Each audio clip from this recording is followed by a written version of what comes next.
So எல்லாருக்கும் வணக்கம். எஸ்கேலேருந்து குமார். இன்றைக்கி என்ன வண்டி பார்த்துட்டு இருக்கோன்னா ஹோண்டா டியோவில் டிஎக்ஸ் ஹெச்இடி. ஸோ இந்த வெஹிக்கிள் வந்து பார்த்திங்கன்னா நம்ம இன்ஜினோட ஒர்க் தான் பார்த்துட்டு இருக்கோம். ஸோ இன்ஜினை வந்து ரிமூவ் பண்ண போகிறோம்.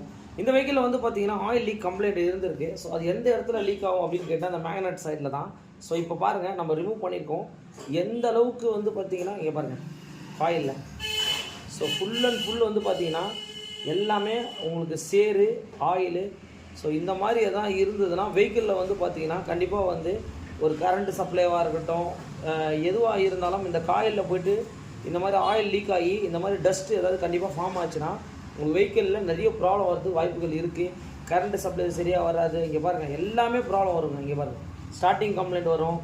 ஸோ இதெல்லாம் என்னென்னா இந்த இடத்துல இந்த ஆயில் சீல் லீக் கம்ப்ளைண்ட் தான் நம்ம பார்க்கணும். இது உள்ள வந்து பார்த்திங்கன்னா ஒரு ஆயில் சீல் இருக்கும். So crank shaft oil seal சொல்லுவாங்க, இந்த பக்கம் வரும். இந்த மாதிரி யூஸ்ஃபுல்லான வீடியோஸை கண்டிப்பாக ஷேர் பண்ணுங்கள். ரொம்ப ஒரு மெயினான விஷயம். ஆயில்